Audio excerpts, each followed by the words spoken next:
Bonjour à toutes et à tous et bienvenue sur votre chaîne d'information régionale pour parler sport et débriefer le week-end dans la région, les résultats sportifs avec notre consultant Guillaume Van der Schaak. Bonjour Guillaume. Bonjour Adrien. Alors d'abord on va parler de football, honneur à la vieille dame avec le 7e tour de la Coupe de France et de bons résultats. Il y a aussi des défaites, des déceptions, mais tout de même de bons résultats pour les clubs de la région. Oui, d'abord, il faut le dire, ce septième tour de la Coupe de France, c'était l'entrée en lice des clubs de Ligue 2.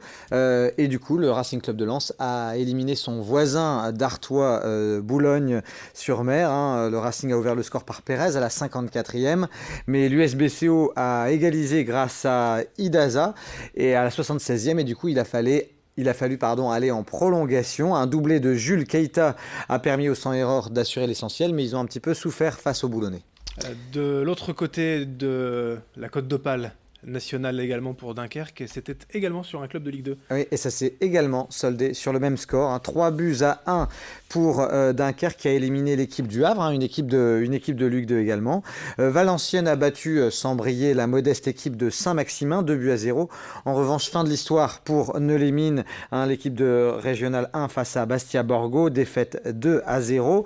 Cambrai a perdu contre l'équipe de Quevilly-Rouen Métropole. Croix a battu Marc 1-0, mais enfin on le sait, les Croisiens ce sont des habitués des beaux parcours en Coupe de France. Wascal et Saint-Omer sont tombés. C'est passé pour Tourcoing et c'est passé également pour Grande-Sainte au tir au but. Donc voilà un petit peu pour les principaux résultats de ce septième tour de Coupe de France. Tirage au sort du 8e tour dans quelques jours. On vous tiendra bien sûr informé de l'avenir de nos clubs régionaux. Enfin, un mot de foot féminin également, Guillaume. Oui, on le sait, la saison dernière avait été difficile pour l'équipe féminine du LOSC. Cette année, elles sont en 2e division et ça se passe plutôt pas mal. D'ailleurs, ce week-end, les Lilloises ont fait match nul face à Saint-Etienne, 2 buts partout. C'est un très bon résultat parce que les filles du LOSC affrontaient le leader de 2e division et qui n'avait jusque-là signé que des victoires. Les Stéphanoises, 8 matchs, 8 victoires. Donc c'est leur première contre-performance pour Saint-Etienne, un match nul. Et puis du côté du LOSC, elles sont 4e du championnat avec le bilan suivant, 5 victoires, 3 nuls et une seule défaite.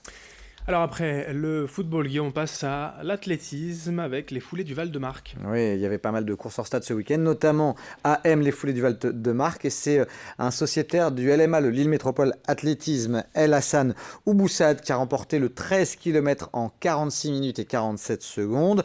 Du côté, toujours dans la métropole lilloise, du côté des foulées lossoises, c'est bien Mohamed Ben Ammar du Lille Running Team qui l'a remporté en 33 minutes 15. C'est un joli chrono. Un mot aussi concernant le Boulonnais, Jimmy Gressier. Oui, bien sûr, on le sait, la saison des crosses a redémarré. À noter la belle performance donc de Jimmy Gressier au cross d'Allonne dans le Maine-la-Sarthe.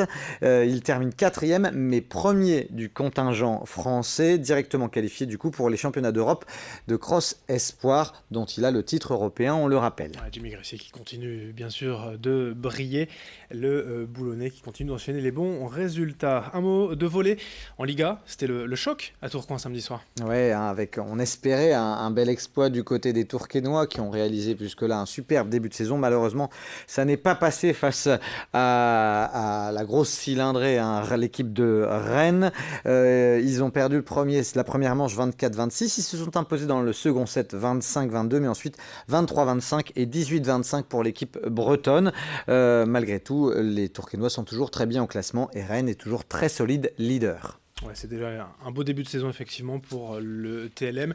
Tourcoing qui jouera d'ailleurs dès ce mardi soir à Nantes pour espérer rebondir le plus vite possible en Liga après cette défaite. Après le volley, on reste en salle avec le basket et d'abord la Pro, la Jeep Elite. Ouais, c'est la gifle du week-end, clairement, l'équipe du Portel qui a énormément souffert face à Orléans. Orléans qui en plus est un concurrent direct pour le maintien. Défaite 110-62. Donc autant dire que la défense des joueurs du Portel a complètement été dépassée par cette armade orléanaise. Le Portel doit vite réagir parce que toujours seulement 2 victoires au compteur en 10 matchs. Ils sont bons derniers de Jeep Elite. Du côté du BCN, malheureusement, après une bonne victoire lors de la journée précédente, une défaite ce week-end à domicile face à Chalon-Reims 71-74. Le BCM est 8e avec le bilan 5 victoires, 5 défaites. Et pour revenir quand même sur le Portel, c'est d'autant plus surprenant que le SSM avait battu le leader à domicile juste il y a quelques jours et là il s'écroule d'un seul coup. Un peu le yo-yo que fait le SSM là. Ouais, mais on le sait, hein, dans leur chaudron, tout peut arriver. Par contre, en déplacement, le Portel, c'est quand même un petit peu limité face aux autres équipes de Pro A. On va parler aussi de Pro B, Adrien, Bien parce sûr. que ça se passe plutôt bien du côté de nos équipes de Pro B. Denain a battu Fos-sur-Mer 87-70. Les joueurs de Denain sont solides deuxième du championnat. Et puis, du côté du LMB, eh bien, Lille a battu Poitiers 66-55. Les basketteurs lillois sont quatrième de Pro B. Effectivement, les deux clubs nordistes, pour l'instant dans la course au play-off, deuxième et quatrième, ça se passe bien pour nos clubs régionaux en Pro B. On enchaîne avec un mot de rugby en fédéral, deux premières défaites de la saison pour Marc en Barœul. Eh oui, les joueurs de l'OMR qui sont peut-être passés un petit peu à côté à Sarcelles, hein, en déplacement, une défaite 23-13. Ils sont toujours solides leaders en Fédéral 2, mais c'est quand même un avertissement, attention, pour les joueurs marquois. Et puis quelques infos en bref, Guillaume, pour terminer. Oui, surtout une info, vous annoncez les sites qui ont été retenus dans le cadre des Jeux de Paris 2024, hein, les sites qui, dans la région des Hauts-de-France, serviront de base arrière à ces Jeux, pour notamment d'autres équipes qui viendront s'entraîner dans la région des Hauts-de-France avant d'aller au JO de Paris. Eh bien, notamment a été justement retenu le fameux chaudron du Portel. Il y aura ici, bien sûr, le Stade couvert régional de Liévin, le Creps de Wattignies, la salle Maréchal à Arnes, c'est une salle bien connue pour le volleyball. Le complexe régional à Aire-sur-la-Lys, où là on joue beaucoup au badminton. Et puis bien sûr, pour le cyclisme sur piste, le STAB à Roubaix.